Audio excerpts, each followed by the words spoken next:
Nike is the world's largest sportswear brand. They earn around 10 billion rupees. Every day, world-class athletes like Ronaldo and Rafael Nadal use their products. But would you believe that the person who built Nike was himself a failed athlete and started his business by selling shoes from the trunk of his car? This is the story of Nike's founder, Phil Knight. Phil Knight was born in 1938. Growing up in a small town named Portland, America, he was a fast runner since childhood and his ultimate life dream was to become a great athlete. In school and college, he worked a lot on his running and won many races. Along with running, Phil continued his education and completed his MBA in 1962. He still had the desire to keep on running, yet one morning while on his training jog, he came to grips with the truth. Having devoted his entire youth to the sport of running, he rose to be among the top contenders in his state. However, achieving recognition at the national or international level eluded him. Regretfully, he was talented but not exceptional. At 24, he recognized that his potential for improvement in athletics was limited. That particular morning, with an exceedingly heavy heart, he reconciled with the fact that it was time to close the chapter on his athletic pursuits. He hadn't made it to the ranks of elite athletes, but he remained determined to find a role that would maintain his connection to the world of sports. Phil was also deeply connected to his running shoes like every runner, so he decided that he would do the shoe business.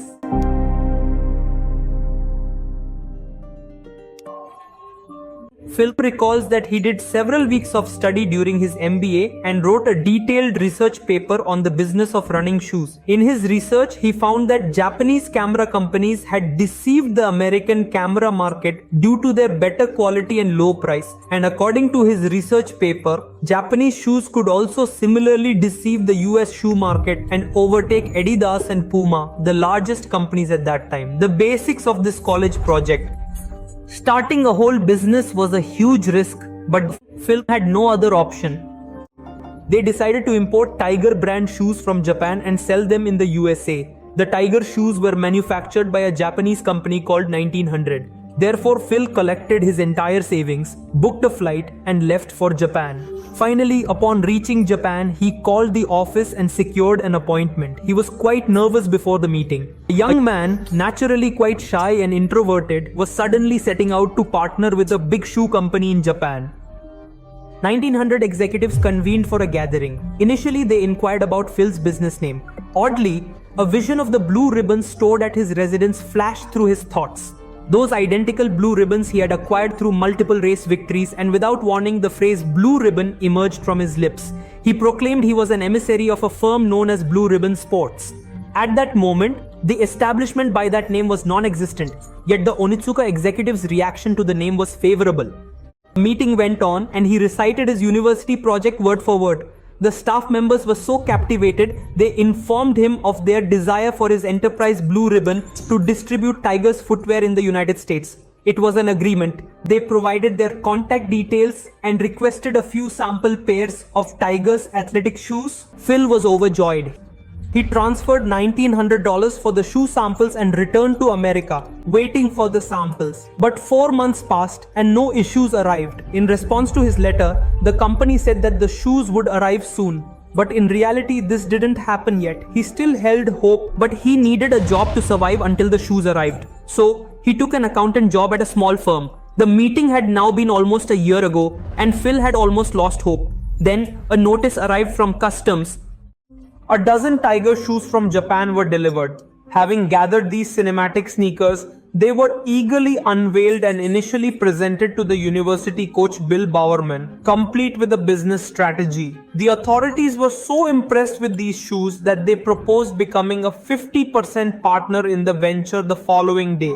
Coach Bowerman, who had a long-standing fascination with athletic footwear during his tenure, was pleasantly astonished by the proposal.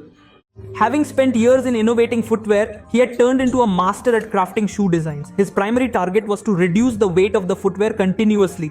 Sometimes he borrowed the shoes of his pupils without prior consent, and after a couple of days spent tweaking and altering, he would give them back. Indeed, the athletes experienced a significant enhancement in their performance owing to his adjustments. Moreover, Bill Bowerman was not only an outstanding mentor but also an inspirational leader. To Phil and his fellow runners, he was akin to a deity.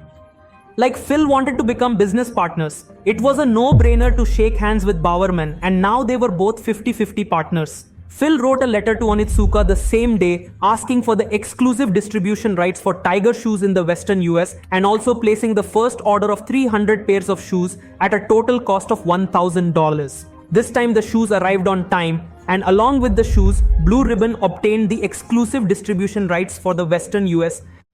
Phil was anticipating this particular moment. He straightaway left his job in accounting to devote himself fully to the enterprise. He kept the shoes in the cellar of his parents' house, which had become the makeshift headquarters for Blue Ribbon. The moment had come to market these shoes. The movie approached numerous athletic stores to offer Tiger's shoes, yet all declined to stock them. The movie lacked the funds to establish his own store. He improvised. He filled the trunk of his car with shoe boxes and started arriving wherever there was an athletic competition. He began presenting his shoes by talking to coaches, athletes and spectators after the races. He had tried his hand at sales before, but he wasn't successful. But this time the customer's response shocked even him. His shoes were selling like hotcakes. Being a former athlete himself, he understood athletes' problems well and could convince customers that Tiger shoes were the best for them. In just 2 months, they sold the first shipment of 300 pairs and this time placed the order directly for 900 Tiger shoes. But their total earnings were only $2,000, whereas the total cost of the order was $3,000. Therefore, the company asked the bank for a $1,000 loan for the first time.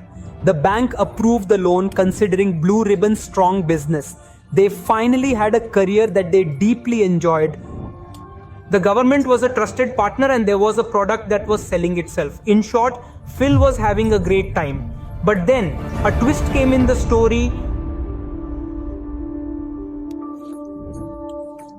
A letter arrived in Phil's name. It was written by a wrestling coach. This coach claimed that he had recently returned from a meeting in Japan with Onitsuka and had been given exclusive distributorship rights for Tiger shoes in all of America. The coach immediately ordered Phil to stop the business of Tiger shoes. Phil's business had only been running for 2 months, but it was already on the verge of shutting down. They immediately wrote a letter seeking clarification from Suka, but received no response. Hence, they decided to go to Japan and confront Suka. During their meeting, the film explained how they were wronged. They presented their strong sales argument and future plans. The next day, their meeting was directly with the company's owner, Mr. Suka.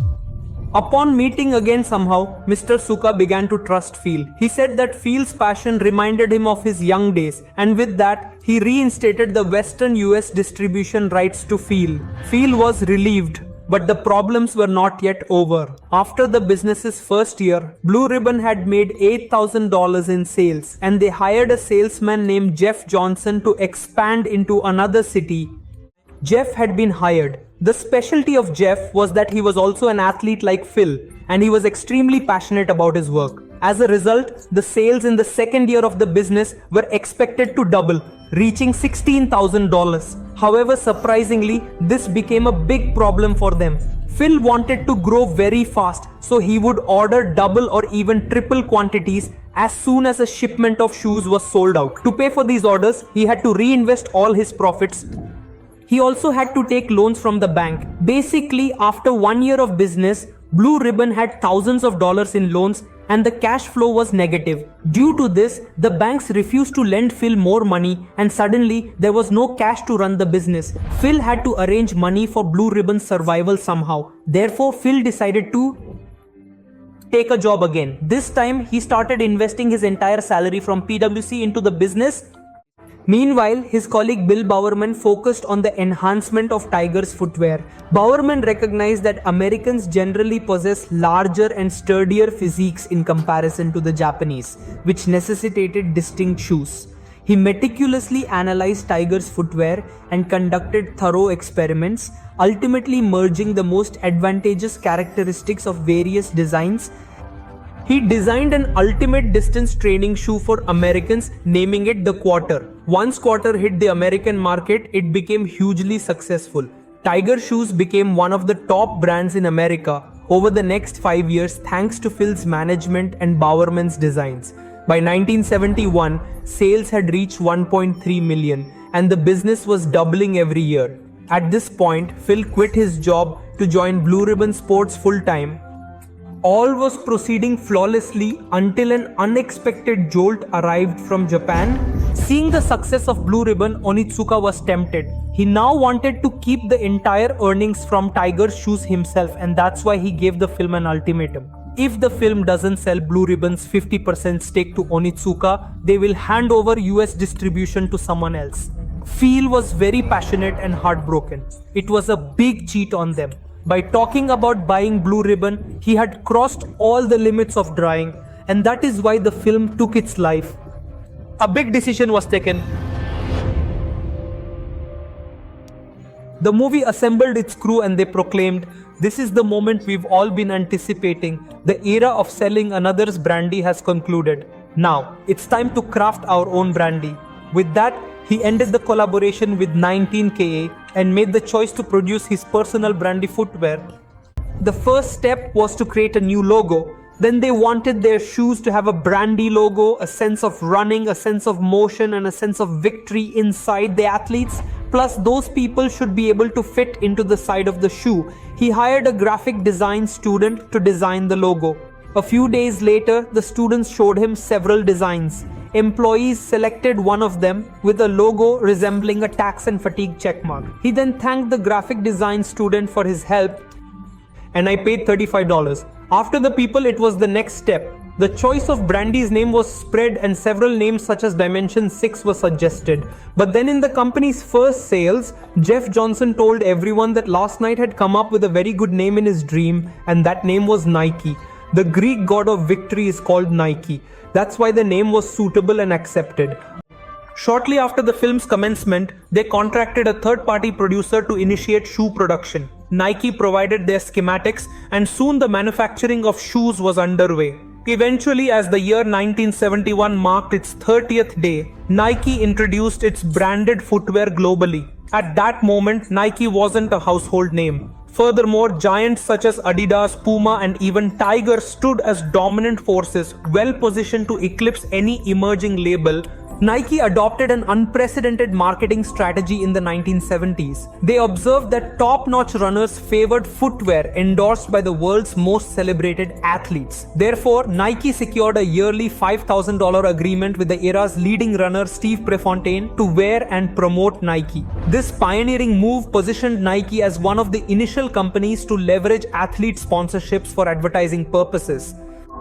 The film's second strategy was to strategically select its sales team. Nike's sales team always hired people who were either former athletes themselves or very passionate about athletics. This allowed the sales team to understand the problems and needs of their customers, who were mostly athletes, very well, ultimately improving the product design, sales, and after-sales service quality.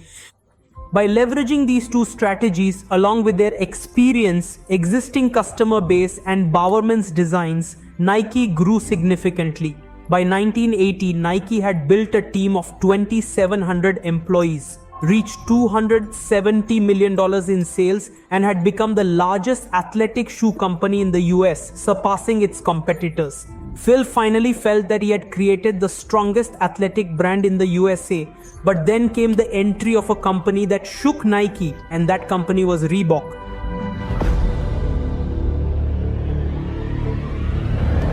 Nike has consistently prioritized crafting their footwear to excel in athletic performance. Aesthetics were not their primary concern, but a significant shift in fashion preferences occurred in 1980 when consumers began to seek not only sturdy, high-performing sneakers but also those with appealing designs, and Reebok catered to this demand. Eventually, customers' connection with Nike started diminishing. The company faced loss for the first time and had to lay off several employees. In 1986, Reebok surpassed Nike and became the largest athletic shoe company in the USA. To survive and grow, Nike needed to do something magical soon, and for this, they chose a magical basketball player, Michael Jordan. Michael Jordan was an emerging player at that time, and Nike knew he had the potential to become the biggest legendary player in basketball in the future. Therefore, Nike signed Michael Jordan as a brand ambassador. Additionally, Nike also launched basketball sneakers named Air Jordan in honor of Michael Jordan.